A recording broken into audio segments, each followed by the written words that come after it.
Hey, what's up you guys, welcome back to my channel. If you're new here, hi, hello, I'm Lydia, and if you are new here, make sure you hit the subscribe button, join the growing family, turn notifications on, and while you're down there, give me a thumbs up because it really does help me out. Today, we're going to be doing a little Q&A on Psych wards. Now, I've got the questions on Instagram, so I'm going to be using them.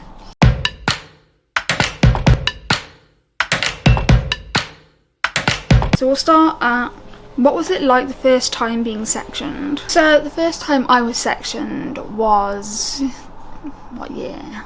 I was 13.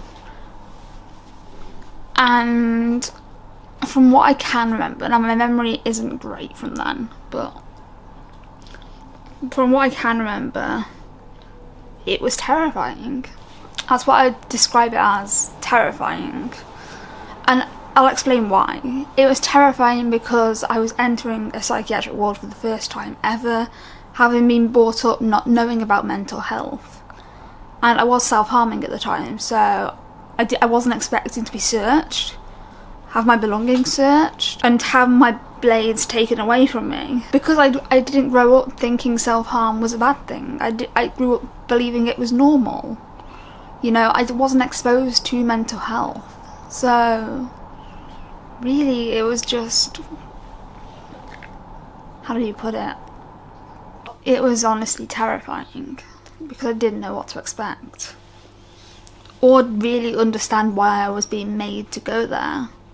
I didn't understand that I didn't have any rights because I was under Section 2 of the Mental Health Act. I didn't know that that meant I couldn't leave and that my mum had to go. So it was scary. You know, I've gone from being around my mum all the time and my family all the time to you don't have a choice in whether you take medication or not. Next question is, what does being sectioned mean? Being sectioned is you get sectioned under the Mental Health Act, 1983. It's a piece of legislation that allows for people to be detained under the Mental Health Act. And they're called sections. You have Section 2, Section 3, Section 4 point whatever, Section 5.2, Section 37, Section 40, Section 136, Section 135. There's so many sections, and they all have different holding powers. For instance, a Section 2 is an up to 28-day hold for assessment. After that period, you either go home, become informal, or go on to a Section 3. Section 3 is a 6-month hold, renewable as many times as it's needed. I had that done a few years ago and I was kept in hospital for a year. So the Mental Health Act is basically detention powers. And when you're on a section, you do not have rights. You have the right to appeal within so many days, weeks or months. And you have the right to an advocate and a right to a solicitor. What happens when they medicate you? When they medicate you, it's either you take it orally, they inject you with it, or you get IM'd. Now, in my year-long admission, there was a phase where I stopped taking my haloperidol. I would literally throw it up every day, and I got caught doing this a few times in a row. So they put me onto a depot injection of haloperidol. And my God, was that painful. After the first time they did that, I then started taking it orally. Because I didn't want to be injected every month for 3 weeks. How did you manage a year in a psych ward? Well, it wasn't easy. Now, when I first got into hospital, I was an anxious mess and I was so dissociated, and honestly, it just sucked. I was having a breakdown. I was having a nervous breakdown when I went into hospital, and I didn't really fully grasp the level of what was going on or why I had been sectioned. I did try to appeal that section and I lost. If you want me to do a video on appealing a section, let me know in the comments down below because I will happily make that video. But I didn't fully grasp the reality that I'd been detained under the Mental Health Act. So I kept trying to leave, and when I had leave to go outside, I legged it, which led me to being put on Section 3. I was not given leave until the last 3 months of hospital, so that sucked. But I managed it by working with staff, having my family support me. I did get given some leave. I got leave on my birthday for 6 hours. I could go with my family to get some food. We got McDonald's. That was what I wanted. McDonald's. It's funny the things you miss when you're in hospital, I tell you. Now, the hospital I was in was a private hospital. I had a double bed. I had a TV. The food was edible, so that was nice. However, I was restrained a lot. And I hate saying that, because I tried to be as cooperative as I can. Like when I was informal in hospital 2 years ago, I was going with the process. Whereas in my year-long admission, I was kind of fighting it a bit, because I didn't want to be there. I wanted to be dead. I even said, I was like, can't you just discharge me and I'll go under a bridge somewhere? Obviously they was like, no, but I tried. So the truth being told, I didn't really manage it. I just had to go through it. And I'm glad I did, because I wouldn't be where I am now if I hadn't been through that. Even there were abusive moments, there was horrible moments in that hospital, and I am going to do a video talking about that. But when I think about it now, I'm so glad that I went through that, because I wouldn't be here doing this. I wouldn't be well, I wouldn't be healthy if I hadn't been through that. And that's really what I want to share with you guys. What were the bedrooms like in general? These videos will show you. Have you ever been put in seclusion? What was it like? Was you allowed your phone? I was put in long-term segregation, which is basically a locked room. You have a shower, a toilet, I think there was a sink, can't really remember, and a PVC bed. No blankets allowed, no pillows allowed. I wasn't even allowed socks. I don't like socks, but it would have been nice to have my socks on. And I could only have finger food. Yeah, I was allowed my phone. I was not allowed phone chargers. I was not allowed to film. I was not allowed to take any photos. If I did, I would show them now, but I don't have any, because I did listen to what I was told. So they said if I misuse my phone, they'll take that. And that was my only form of entertainment. So I didn't want to risk it. But as for seclusion, no. I haven't been in seclusion. But actually I have been in seclusion, and I did film it. I say seclusion. It was an A&E seclusion room, and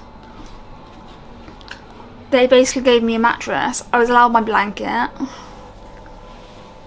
because there was nothing I could tie it onto to hang myself.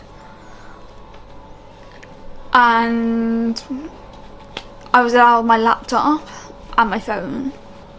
Have you ever refused to take medication? Yes, I did say this earlier, but basically I refused to take my haloperidol. I kept throwing it up, and eventually they just injected me with it. Because I was under the Mental Health Act, I didn't really get a choice into whether or not I took it. I got a choice how I took it. What was your best experience in a psych ward? What's your worst experience in a psych ward? My best experience in a psych ward was whipping everyone's asses at chess, because I used to competitively play chess, and I am pretty good at it. I enjoy a game of chess because I know I can win. It's a bad reason to enjoy something. But that was a classic moment. That was the best experience. The worst experience? God, so many. I don't know what the worst thing was. If we're talking about the year-long admission, I think probably when I smashed a window. Not proud of that one. And I took the glass and I tried to... And it cut into my hand because I was holding it like that. I gripped it really tight, and it took 4 people to bend my fingers backwards so I could get it out. And so I was injected with haloperidol. I was injected with lithium, and I was on 2-to-1. Because if I can smash one window, I can smash more. I didn't smash more, but that was their theory. So, yeah. How do you prepare yourself for an admission? So, for an admission, I don't anymore, but I used to have a bag that was ready with pyjamas, clothes, makeup, wireless headphones, hairbands. I used to always grab my stuffed unicorn on the way out because my stuffed unicorn comes everywhere with me. But I used to do that to prepare for an admission, so I could just grab the bag when the police turn up or the ambulance turns up. You know, the general people that would make you go to hospital. What's your one must-have when you're in hospital? My unicorn. Like I said, I don't go anywhere without it. It came to university with me for 2 years. So I've got such a big handbag. I needed to stuff my unicorn in. I was devastated when I was at my mum's this last time because I had forgotten to pack my unicorn and I didn't realise until I got there. I was like, oh fuck, I forgot my unicorn. And I cried because it's not like I could just get a train back and then go back. It's like a 3-hour journey. So that was disappointing. But yeah, my stuffed unicorn is my one must have when I go into hospital. Do they restrain people a lot? Yes. The thing I liked about the Priory, which is a private hospital, is the alarms only went off in the office. They didn't go off around the ward, so you wouldn't know if someone was getting restrained. On NHS wards, the alarm goes off throughout the ward, and it's all you can fucking hear until they've resolved the situation, which can be hours. Have you ever attempted suicide while on a ward? Yes. I got quite creative as well. I'm not going to give any methods because that's just stupid. You're not getting any suicide methods out of me. What's something you didn't expect when you went into hospital? To make friends. I made a few friends in my last admission. She actually lent me some of her clothes because I didn't have any clothes with me. And we took some Snapchats together. I think that's the one thing you do tend to make when you're in a psychiatric hospital. You tend to make friends with people. Have you ever been in hospital voluntarily? Yes, not my last admission, my admission before, in February 2 years ago. I went in voluntarily for that. They was going to section me, but I was like, I will go in voluntarily. I don't need to be sectioned. I know I needed to be in hospital. And the AMP let me go in voluntarily. If you could change one thing about cycles, what would it be and why? Has to be the restraint techniques. The ones they use are so outdated and they're painful. I had once one was pushing forward on my shoulder, one was pinning my arm back. It was so painful. That hurt then as well. I don't know why I did that. But yeah, that's one thing I would change. And why? Because cycles shouldn't be about restraining people. It should be about working with people through their struggles, through verbal communication, not jumping straight to physical restraint. I've been on wards where they've jumped straight into restraints, injected you, done. You know, they don't want to deal with you, so they just inject you with haloperidol and lorazepam and promethazine and Accuphase. How come you've been in hospital so many times? because I was unwell.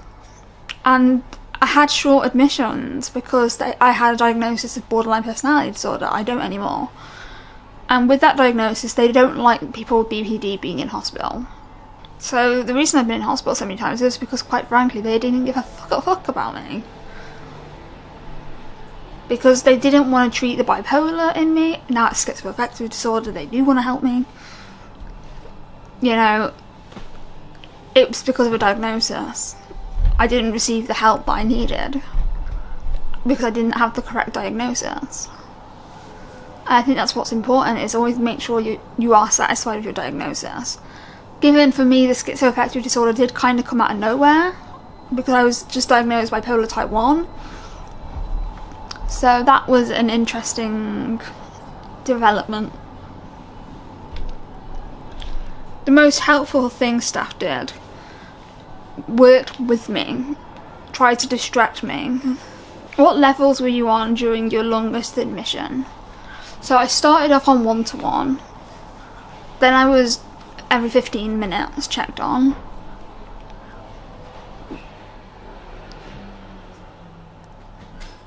Then I was on 2-to-1, then I was on 1-to-1. I was on 1-to-1 for 2 months. Then I went to 15-minute checks, half an hour checks, hour checks, discharge.